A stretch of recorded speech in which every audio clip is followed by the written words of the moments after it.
자, 그리고 이제 재량권을 좀 부여를 해줘라 라고 하는 것들이죠. 그래서 고객이 원하는 가치 이상을 제공하려면 재량권이 좀 필요한 것들이고, 다만 한도를 재량권에 더해가지고 한도도 분명히 얘기를 해줘라 라고 하는 겁니다. 왜냐면은 너희들, 여러분도 그러잖아요. 자녀분들 키우시면 알겠지만 너희들 마음대로 해라 라고 하면은 얘들이 무서워해요. 사고 나면 어떻게 해요 하면서 무서워하잖아요. 직원들도 마찬가지입니다. 우리들도 마찬가지죠. 마음대로 해라 그걸 풀어주면 그 순간부터 막 서로 모여가지고 야 우리 어떻게 해야 되냐 하면서 막 지금 막 그러니까 토의를 하실 거예요.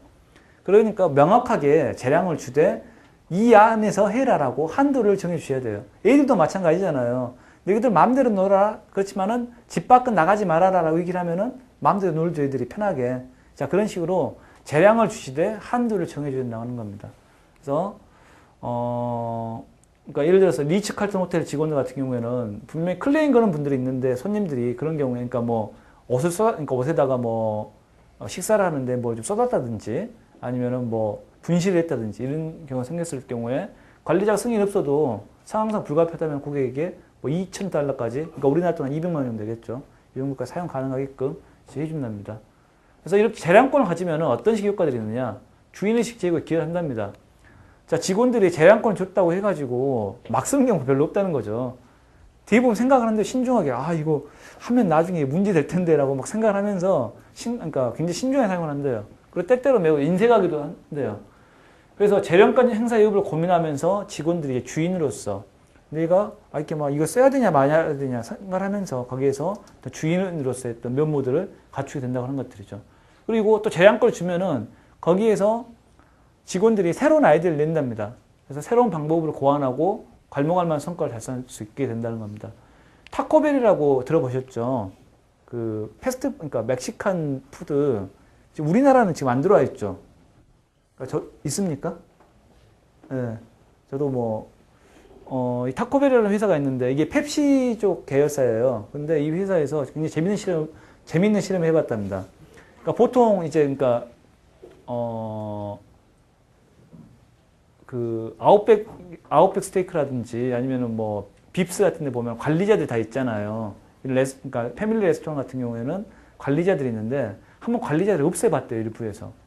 그래가지고 그냥 그 서버들만 가지고 좀 운영이 될 수 있는지 한번 실험해봤답니다. 굉장히 재밌었던 게 이렇게 직원들이 자율경영하는 매장 성과가 오히려 관리자가 눈 부릅뜨고 서가지고 똑바로 안 해? 하고 하는 직장들보다 훨씬 더 성과가 좋았대요. 자, 왜 그렇게 봤더니 직원들이 직무 과정에서 굉장히 다양한 혁신적 아이디어들을 자유롭게 도입했다고 하는 것들입니다. 현장에 있는 사람들이니까 상황들에 대해서는 현장 사람들이 다 잘하는 거잖아요. 근데 위쪽에 관리자들 가가지고 계속 이제 돈이나 세고 있고, 그 다음에 이렇게 이번에 그 실적이 안 나오고 이렇게 쪼기만 하면은 오히려 안 나온다, 그 새로운 아이디어들이 안 나온다는 하는 것들이죠. 그래서 그러한 어떤 현장직들의 어떤 혁신적 아이디어들이 자발적으로 도입을 하게끔 재량권들이 중요하다는 것들을 좀 보여주고 있습니다. 그 다음에 직원들을 자주 측정하고 인정하고 평가하라고 하는 것들이죠. 자, 보상 시스템은 제각각일 수 있어요. 직장 생활의 질을 강조하는 수도 있고 성과급을 강조할 수도 있습니다. 그러니까 우리나라가 조금 안 좋은 게 지금 거의 이쪽으로만 가죠. 성과급만 강조하는 쪽으로 가지 않습니까? 뭐 S전자에서 이쪽을 막 강조한 이후부터 굉장히 이쪽만 강조하고 있는데 이게 근데 좋은 게 아니지. 사실 보면 이게 좋은 건 아닙니다. 이게 사실 피말리는 작업이거든요. 그리고 뭐 기본급을 강조할 수도 있는 거고 직장생활의 질을 강조할 수도 있는 겁니다. 그래서 이런 보상 시스템은 굉장히 제각각일 수 있는데요.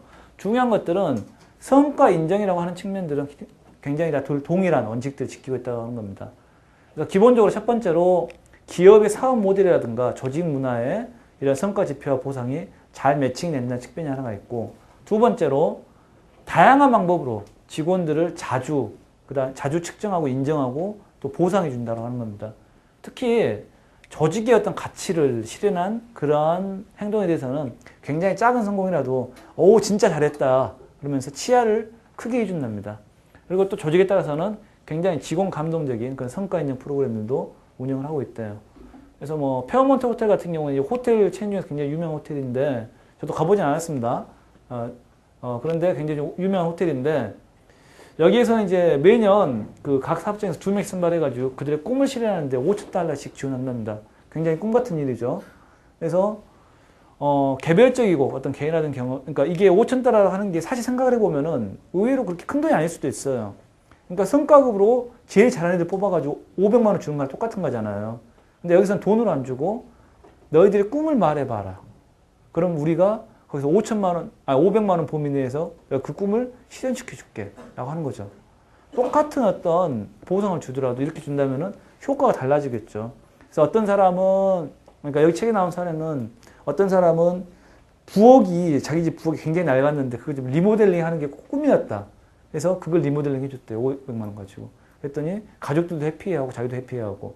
또 어떤 사람은 자기 어머님을 한번 호텔에 모시고 싶은 게 꿈이었대요. 그래서 런던 호텔에다가 한번 모셔주는, 미국에서 뭐 그런 식으로 굉장히 개별적이고 개인화된 그러한 어떤 스토리들을 만들어준 거죠. 그러니까 이게 의미하는 것들이 결국 페어몬트 호텔에서 강조하는 것들은 우리가 고객들에게 주는 것들은 개별적이고 개인화된 경험이다. 그리고 우리가, 그러니까 그런 것들을 이미 그 직원들에게 그런 어떤 특별한 성과, 특별한 보상으로 줌으로써 그런 가치들을 다시 한번 재확인 시켜준 거죠. 그런 측면에서 좀 굉장히 의미가 있는 케이스였던 것 같습니다.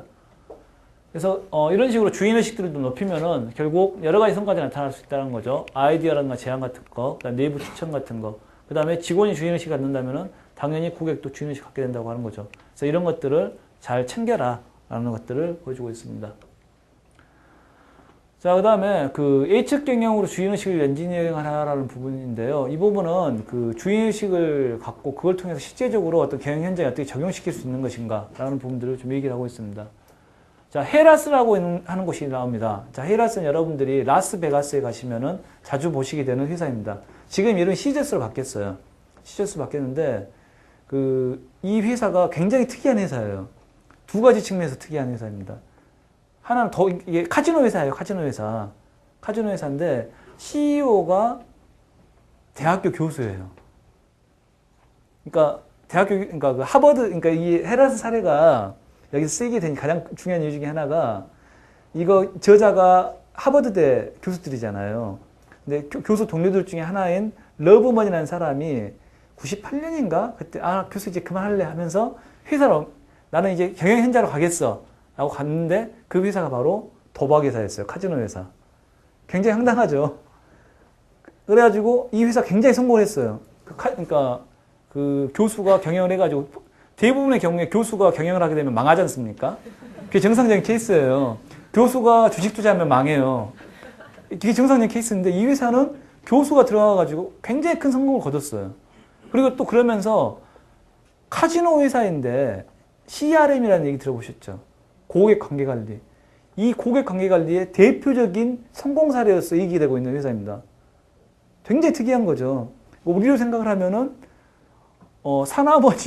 사나머니라든가 아니면은 뭐 이런 좀 부정적인 회사, 그러니까 부정적인 이미지를 갖고 있는 데가 고객 관계 관리를 굉장히 잘한다라고 하는 거랑 좀 비슷한 좀 그런 식의 사례가 된 겁니다. 자, 이게 어느 정도냐면은 자, 여기가 이제 헤라스의 슬롯머신 관제실이에요. 그래서 대부분 이제 여러분 오션스 12 같은 거 보셨으면 영화 보셨으면 아시겠지만은 여기서 하는 업무가 뭡니까? 주로 타짜들이 왔는가를 감시하는 거잖아요. 여기 누구 타짜 있으니까 조심해라 이게 알려주는 건데 여기서 이 아저씨는 뭘 보고 있냐면은 이런 아줌마들 보면서 조금 이상한 행동을 보이는 아줌마들이 있대요. 그래서 이 아줌마 같은 경우가 보니까 계속 두리번 그러고 이거 계속 슬롯모션 땡겨줘야 되는데 땡기질 않고 계속 두리번 하고 있대요. 그러면은 얘기를 하는 거죠. 여기 이쪽에 뭐 카운터 쪽에, 그러니까 이쪽에 무슨 아가씨들이 있을 거예요. 그 서버본 아가씨들이. 그래서 연락을 하는 거죠. 그래서 뭐 34번 기계에 계신 다이아몬드 고객 헤르메스 부인에게 도움이 필요하다. 그러면은 이 직원이 가가지고 딱 물어보는 거죠. 뭔가 두리번 하고 있다는 건 뭡니까? 주변에 도와줄 사람이 있는가 찾는 거잖아요. 그걸 먼저 보고 가서 얘기를 한다는 겁니다. 그러면은 지금 이게 기계가 안 된다. 아니면 좀 마실 게 필요하다. 얘기를 하겠죠. 그러면은 그걸 이제 수행을 하는 거죠. 그리고 나서 보고를 합니다. 34번 클리어됐다. 자, 그런 식으로 A측 경영이라는 게 이런 거예요. 고객이 먼저 자기의 니즈를 느끼고 있는데 이걸 말하기 전에 먼저 이거를 대응을 해주는 거. 이게 바로 A측 경영이라는 거죠. 이런 것들 가장 성공적으로 하고 있는 게 바로 헤라스다라고 하는 얘기를 하고 있습니다. 그래서 A측 경영이라는 것들은 바로 방금 말씀드렸던 그런 것들이고, 자, 이렇게 고객의 욕구가 표현되기 전에 먼저 A측가 충족시켜 주려면 중요한 것들은 혼자 아무리 잘한다고 되는 게 아니죠. 방금 같은 경우는 두 명이 같이 있지 않습니까? 관제실에서 보고, 그 다음에 현장에서 직접 서빙을 보는 그 서버가, 웨이트리스가 일을 한 거고, 이런 식으로 부서들 간에 또는 직원들 간에 유기적인 협력이 필요하다는 거죠. 그래서 예측 경영이 잘하면 그 협력과 통합 진도도 굉장히 중요하다라고 하는 얘기들을 여기서 하고 있습니다. 그래서 뭐 이런 것들이 필요하다라는 거 이제 보시면 될 것 같고요. 그 다음에 특히 헤라스 같은 경우에 토탈 리워드 프로그램, 그러니까 로열티 프로그램인데 이걸 잘 활용해가지고 굉장히 좀 성공했고, 특히 이런 것들을 어떤 예측 경영이라든가 주인의식에 단순하게 이제 리워드라고 하는 것 측면에서 보상만 했던, 과거에 보상만 했었는데 지금은 주인의식을 제고하는 수준까지 굉장히 올라갔다는 측면에서 굉장히 특징적입니다. 되게 좀 재밌는 게 토탈 리워드 멤버십 카드 있죠. 그러니까 그 이런 통신사에서 멤버십 카드 있지 않습니까? 여기서도 사용 실적에 따라 가지고 이런 멤버십 카드를 준대요. 근데 이런 데이터들을 다 분석을 해봤대요. 분석을 해봤는데 굉장히 재밌었는 게 상식과 굉장히 다른 사실들이 발견됐답니다. 그러니까 어떤 게임을 했냐, 얼마짜리를 했냐, 사용한 총액이 얼마냐, 돈을 얼마나 잃었냐, 땄냐, 그 다음에 얼마나 자주 오냐, 이런 거 분석해봤는데 우리가 흔히 생각을 하면은 카지노의 진짜 고객들은 뭐 관광객이라든가 아니면은 돈 많은 부자들이라든가 이런 사람들이 진짜 고객이라고 생각을 할 수 있잖아요. 데이터를 분석을 해보니까 그게 아니더라. 자주 오고 돈 많이 써주고 꾸준하게 써주는 사람들은 바로 인근 지역에 거주하는 평범한 중년 아저씨들이더라. 자, 이런 결론이 나왔다는 겁니다. 데이터를 분석해보니까요. 자, 그래서 이거에 따라가지고 전략들이 변화가 된 거죠. 라스베가스 카지노 같은 경우에 보면 굉장히 볼거리들이 많아요. 어떤 데 미술관도 막 노는 데도 있고, 어떨 때는 불쇼, 물쇼, 쇼들도 많이 하는 데도 있고, 볼거리들이 많아가지고, 이걸 가지고 사람들을, 관광객들을 막 유인을 하거든요. 근데 얘들은 이제 전략을 바꿨다는 거죠. 아, 이제 우리는 그렇게 하지 않고, 가족과 함께 찾는, 이러한 평범한 중년 아저씨들이 아줌마의 제재를 받지 않고도 올 수 있는 그런 공간을 만들어보자 라고 한 거죠. 그래서 가족 관계가 찾는 카지노를 전략 변경하고 그렇게 맞춰 나갑니다. 그래서 고객들도 또 4개 등급으로 나눠 관리를 하고요. 그래서 어느 정도까지 좀 재밌는 사례들이 많이 있냐면은 여기가 최초로 카지노에서 쿠폰을 제공한 것 중에 하나예요. 그래서 보통 보면은 이제 그 여러분들 홈플러스라든가 아니면 이마트 같은 데서 쿠폰들 날아오잖아요. 이번 주말에 오시면은 뭐가 반값, 이번 주말에 오시면 3,000원 공짜, 그러니까 뭐 이런 식으로 날아오잖아요. 그런 것들을 카지노에서 도입을 했어요. 그래가지고 그 자주 오시는 손님들한테 메일을 보내는 거죠. 그래서 이번 주 중 수요일 날 오시면은 $50짜리 공짜로 칩 드립니다. 막 이런 식 쿠폰들이 날아온대요. 근데 이것도 다 분석이 된대요. 그러니까 이게 뭐냐면은 보내는데 그냥 보내는 게 아니고 그 사람이 무슨 요일날 주로 오느냐 이런 거 다 분석을 한답니다. 가지고 자주 올 만한 날짜 있잖아요. 그럴 때 보내는 거죠. 그래서 수요일날 자주 오는 사람들 그러면 수요일날 폰을 딱 보내는 형태이고, 또 여기서 나온 것처럼 이 사람이 보통 보면 1시간 보통 와가지고 즐기고 가요. 그러면은 55분째쯤 돼가지고 그러니까 웨이트리스 와가지고 쿠폰 드릴게요 하면서 $5짜리 또는 $10짜리 쿠폰을 딱 준대요. 그러면은 더 땡기겠죠. 그래서 1시간 하다 갈 사람이 2시간으로 늘어나는 이런 식의 CRM들을 한답니다. 굉장히 사악한 CRM인데 본받을 건 본받아야 되죠. 그래서 이런 식으로 굉장히 데이터를 분석을 하고 거기를 통해 가지고 뭔가 새로운 것들을 만들어내는 그 행동을 옮기는 이런 능력들이 굉장히 특이한 내용 같습니다. 그리고 특히 이제 2000년대 들어가지고는 그 세븐스타 이제 다이아몬드 등급 굉장히 돈 많이 쓰시는 그 사람들 있죠. 이런 사람들이 주인의식을 육성하는데 초점을 맞췄다라고 이제 얘기를 하고 있습니다.